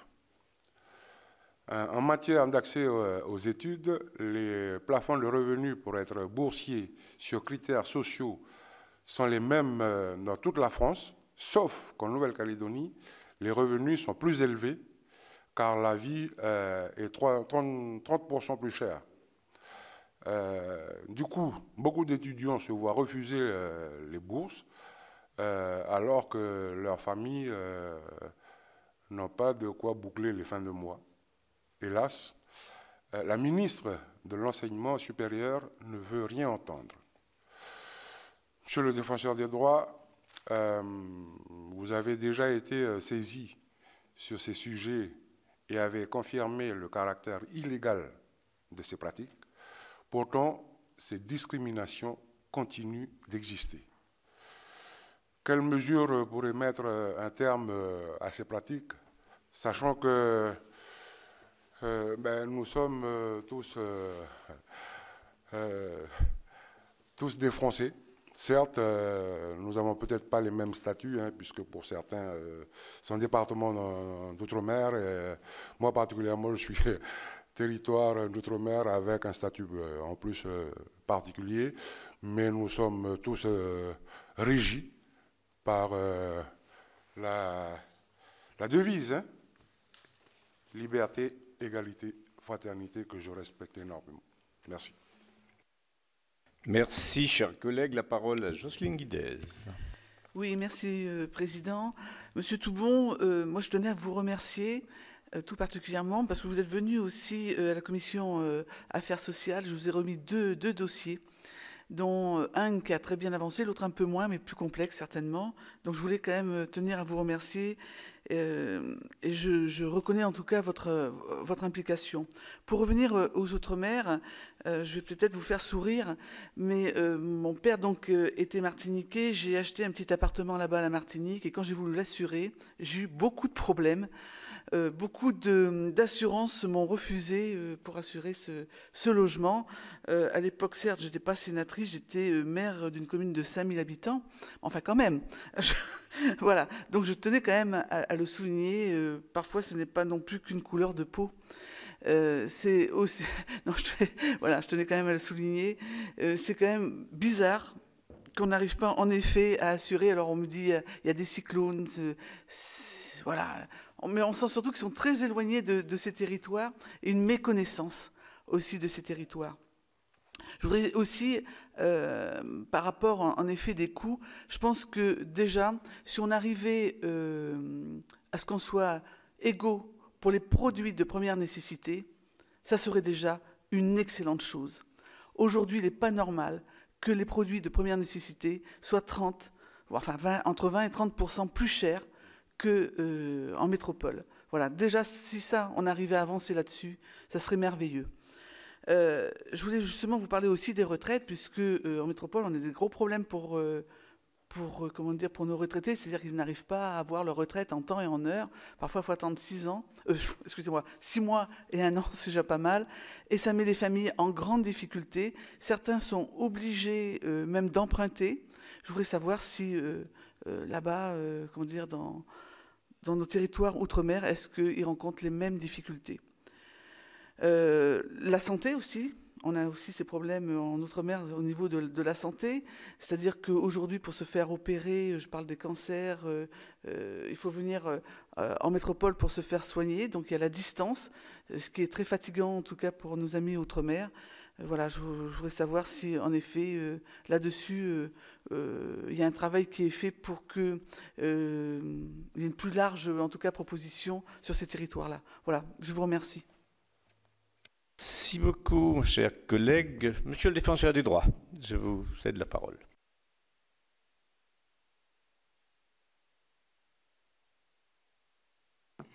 C'est un amendement au PLFSS, c'est ça?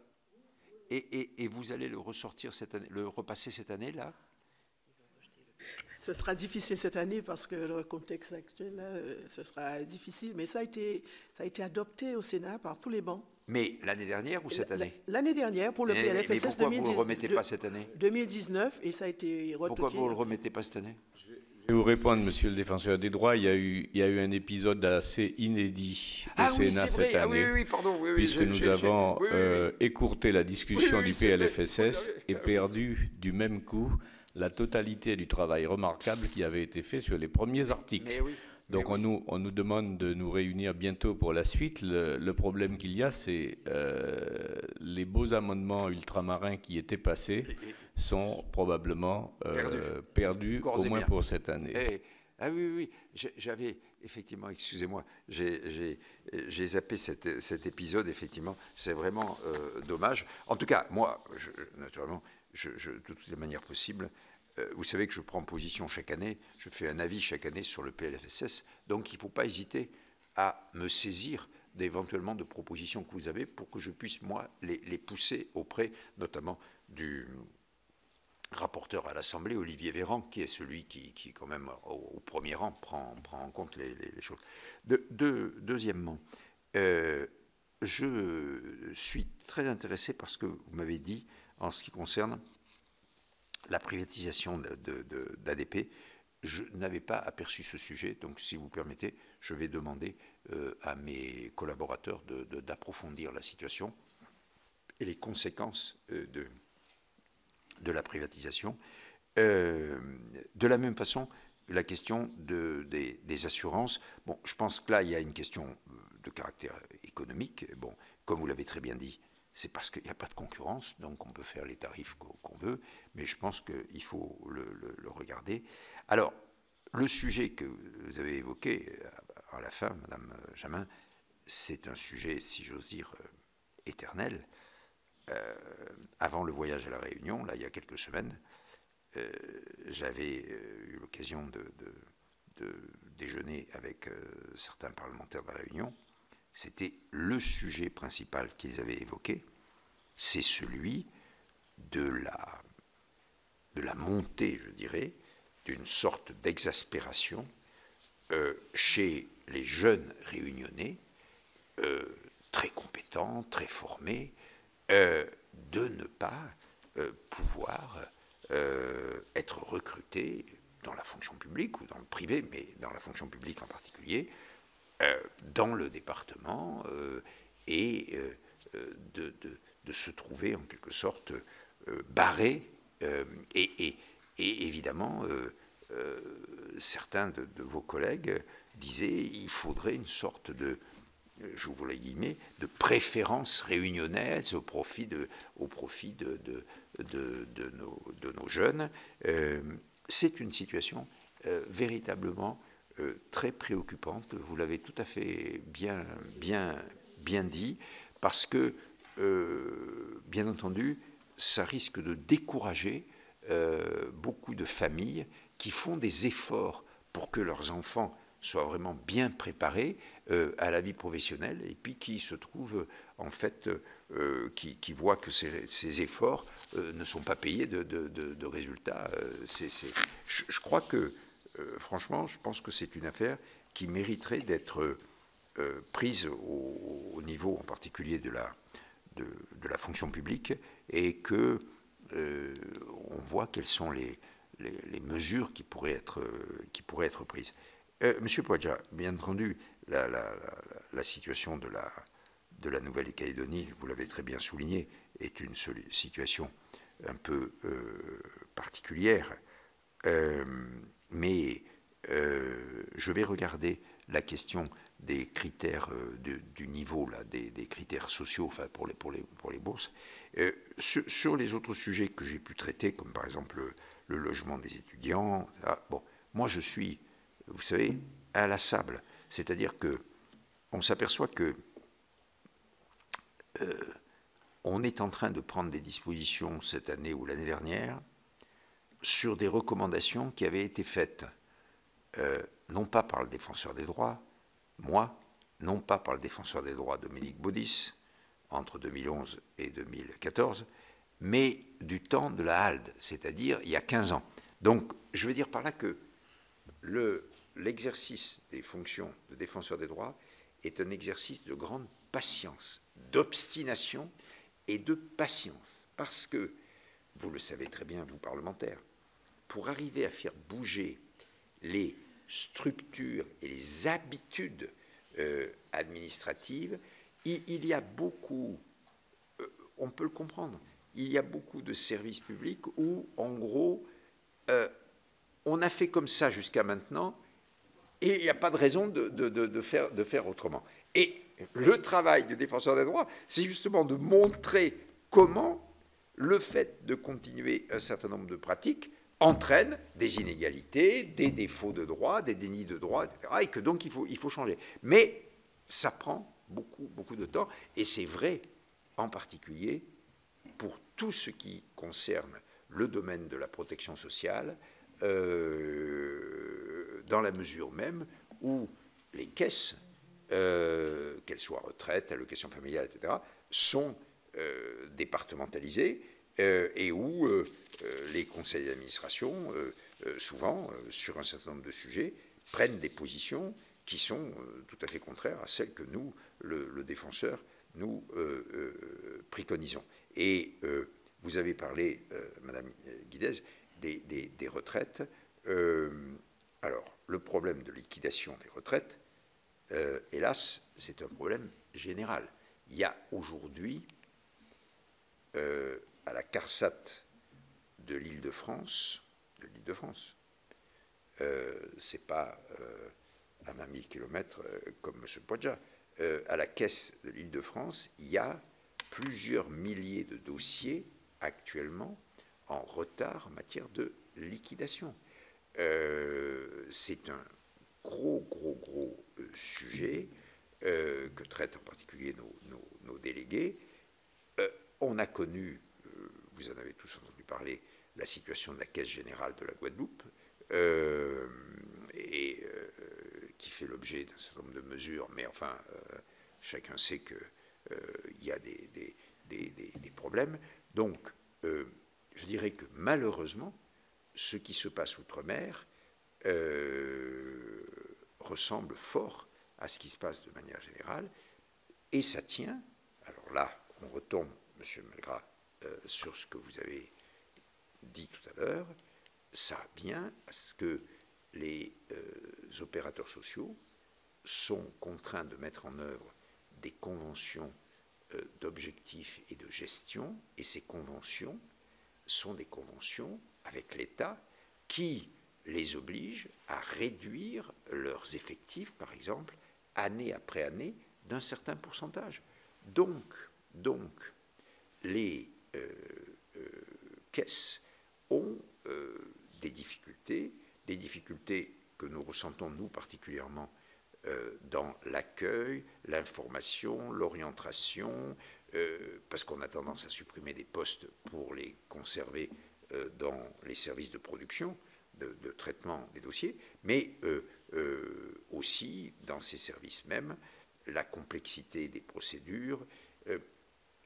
Quand on a fait, il y a quelques années, un travail sur l'accueil téléphonique chez les opérateurs sociaux, c'était il y a 3 ans, je crois. On avait fait ce travail avec l'Institut national de la consommation. Et il avait donné des résultats assez éclairants. Enfin, en gros, l'accueil téléphonique avait beaucoup diminué et on renvoyait systématiquement les gens sur des sites Internet, ce qui voulait dire qu'ils n'avaient aucun moyen d'accéder à la caisse. Et on avait constaté quand on a fait ce travail, la Caisse nationale de l'allocation familiale m'avait envoyé une lettre à ce sujet, et dans laquelle il me disait que les caisses d'allocation familiale doivent tenir compte, en quelque sorte, dans leurs décisions, de 30 000 dispositions. Il y a 30 000 dispositions qui se sont accumulées, en gros, depuis 1945, et qui sont d'application. Donc, ça montre naturellement l'extraordinaire complexité de ces sujets.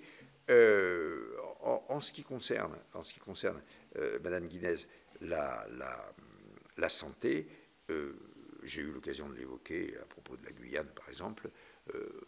Il est clair qu'il faut un effort massif, et par exemple sur un sujet qui est l'attractivité des postes de médecins. Vous ne pouvez pas continuer à avoir au centre hospitalier de Cayenne un tel pourcentage de vacances, de personnes qui tournent, qui arrivent, qui viennent, etc.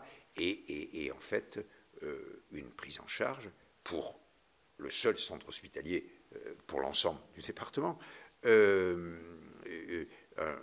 une prise en charge qui est de plus en plus difficile, d'où ce que vous disiez aussi tout à l'heure sur la nécessité des évacuations sanitaires.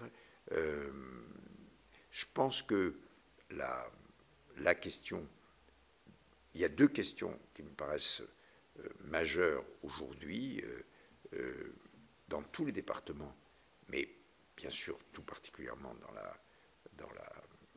des départements aussi difficiles, en situation difficile que la Guyane et Mayotte, c'est l'éducation et la santé. Et naturellement, dans l'éducation, il y a la question qui est d'actualité, qui est celle du droit de l'enfant, qu'il soit français ou étranger. Et là, évidemment, le défenseur des droits défend des thèses qui sont celles des droits fondamentaux des étrangers, qui vont à l'encontre des positions prises notamment par un certain nombre de vos collègues ou par les préfets. Moi, quand j'étais, pour terminer sur un exemple vécu, quand je suis allé à l'automne 2016 en Guyane, c'était la période où le préfet avait fermé les bureaux d'accueil, enfin ça s'appelle la PADA, le BUDA et tout ça, pour accueillir les demandes d'asile. Il y avait pendant 4 mois ou 5 mois, je crois, et les demandes d'asile n'étaient plus accueillies à Cayenne. C'était l'époque où, après le tremblement de terre, les inondations, etc., il y avait eu une vague d'immigration haïtienne. Vous savez qu'il y en a une nouvelle actuellement, d'ailleurs, à la suite des inondations. Mais, le préfet avait été contraint de fermer, en quelque sorte, la porte des différents guichets. Il y a eu à ce sujet, c'est intéressant parce que ça montre comment les choses se situent au niveau du droit. Il y a eu une décision du Conseil d'État, et le Conseil d'État a, en partie, je dirais, donné raison au préfet, c'est-à-dire qu'il a dit qu'il y avait des justifications pour la fermeture des services, compte tenu, en gros, de la situation, qu'il y avait un intérêt général, disons, dans la décision prise par le préfet, et donc le Conseil d'État n'a pas condamné en quelque sorte ce qu'avait fait le préfet. C'est bien pour montrer comment cette difficulté, par ceux qui, les grandes juridictions administratives ou le défenseur des droits, prennent en considération la réalisation et l'effectivité des droits, ces situations sont particulièrement difficiles. C'est ce que j'ai voulu essayer, Monsieur le Président, de dire ce matin.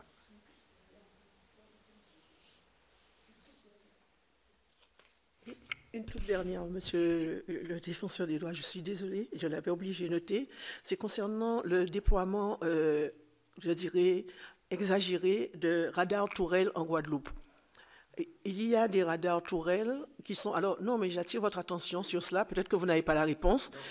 Non, vous ne l'avez probablement pas, mais il y a une pétition qui, en fait, là, ce sont les citoyens, il y a près de 18 000 signataires sur cette pétition. Et j'attire votre attention sur cette situation parce qu'avec un peu moins de 408 000 habitants en Guadeloupe, il y a 100 radars tourelles sur quelques kilomètres carrés qui sont prévus. Et beaucoup ont été implantés très rapidement, alors que les réseaux routiers méritent d'être revus. L'État diminue ses moyens d'aide aux communes pour la mise en conformité, je dirais, du réseau routier. Et beaucoup de motards, quelquefois, eh bien, suite à des chutes, parce qu'il y a des trous dans certaines voies, trouvent la mort. Aujourd'hui, ces radars tourelles qui sont déployés de façon abusive, eh bien, interrogent la plupart des citoyens. Et je voudrais que vous puissiez également être informés de cette situation, parce que ces radars qui ont aussi la possibilité de permettre de voir, bon, pour les ceintures de sécurité, pour un certain nombre de choses, aujourd'hui, les droits des usagers, des Guadeloupéens en particulier, eh bien, par rapport à leur liberté même, eh bien, ça pose un sérieux problème, et il y a pas mal de revendications, notamment sur les réseaux sociaux, concernant ce déploiement que nous considérons, et moi, je m'associe à ça, comme étant abusif, et que c'est un véritable hold-up aussi contre les Guadeloupéens, parce que ces radars vont évidemment rapporter de l'argent à l'État, alors que l'État réduit ses moyens pour la sécurité, et particulièrement la sécurité routière. Donc je voulais vous en informer. Madame Jamin, saisissez-moi, je vais essayer de... On a enfin, nous travaillons assez souvent avec... la délégation nationale à la sécurité routière sur toute une série de sujets. Donc, je vais regarder ce qu'il en est. Merci beaucoup. Alors, bon, monsieur le défenseur des droits, vous avez vous-même dit tout à l'heure, donc, l'étendue géographique de la France d'outre-mer et les difficultés propres, la singularité, les difficultés, les particularités propres à chacun des territoires rendent difficile l'accès à une égalité des droits, et vous avez même parlé d'ailleurs d'une inégalité réelle, ce qui justifie, en partie au moins, les démarches qui sont les nôtres dans des lois propres aux outre-mer, comme une loi qui porte le nom justement de la loi pour l'égalité réelle. La deuxième chose, sur laquelle je voudrais, moi, terminer aussi, c'est vous dire, dans votre démarche, vous avez beaucoup insisté sur la manière de travailler, sur le résultat de tout ce que vous avez fait, qui se traduit souvent dans des rapports avec des recommandations particulièrement concrètes. Cela nous touche beaucoup à la délégation, parce que c'est également la philosophie de notre délégation qui, dans tous ses rapports, propose des recommandations, et des recommandations que nous veillons à suivre après, voir leur application concrète, que ce soit dans la loi ou dans le règlement, et ainsi de suite. Donc, comme vous l'avez dit, votre travail mérite sans doute d'être mieux diffusé et mieux connu. Et j'ai beaucoup apprécié le fait que vous avez dit que vous alliez nous transmettre d'autres éléments à la suite de cette audition, ce à quoi, bien entendu, nous sommes très preneurs. La troisième chose, vous avez beaucoup parlé de votre programme JAD. Oui. Et ce programme JAD, si j'ai bien compris, il associe, il y aura un pléonasme, mais il travaille essentiellement avec des associations, justement. Et... quand on sait la fragilité du milieu associatif, oui, on peut quand même, nous, un petit peu nous interroger sur la durabilité, sur la pérennisation d'un tel dispositif et sur ce que devraient être les moyens à donner pour que ce système puisse durer et continuer son efficacité, dont je ne doute pas du tout. Vous avez parlé des conventions de moyens et d'objectifs qu'il convient de signer avec, y compris les représentants locaux, les collectivités locales, etc. Donc ça, c'est un point auquel j'ai été particulièrement sensible. Ce que je voudrais vous dire, moi, en conclusion, c'est que vos propos étaient particulièrement riches d'enseignements, de constats, d'informations, et tout aussi précieuses les unes que les autres pour notre démarche politique. Et je tenais à vous en remercier. J'ai vu que vous avez également insisté, mais de manière transversale ou longitudinale, je ne sais plus, à travers vos propos sur la nécessité d'une forte dose de décentralisation, d'une capacité de libre administration, d'un pouvoir d'adaptation des décisions locales. Et j'ai envie de vous dire, Monsieur le Défenseur des droits, c'est tout ce que regroupe le mot auquel je suis, moi, personnellement, mais on est de plus en plus nombreux, le mot différenciation territoriale, qui prend tout son sens à travers cette nécessité, cette absolue nécessité pour l'État français de comprendre que la loi peut être appliquée, la Constitution peut être respectée en tenant compte des caractéristiques propres de chaque territoire.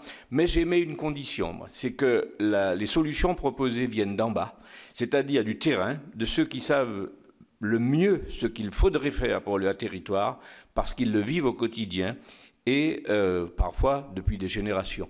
Donc, merci encore pour tout et au plaisir de vous revoir. Je sais que votre mission va s'arrêter d'ici une année. Vous ne serez peut-être pas le seul, d'ailleurs. Dans 7 mois, je quitte mes fonctions le 17 juillet 2020, puisque je les ai prises le 18 juillet 2014 et que je suis nommé pour 6 ans irrévocable, ce qui est absolument nécessaire pour assurer l'indépendance, mais dans les 7 mois, on peut encore travailler ensemble, Monsieur le Président, comme vous voulez.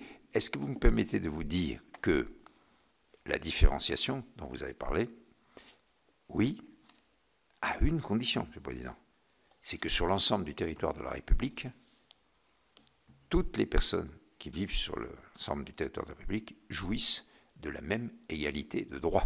Hein? Voilà, c'est ça qui me paraît très important.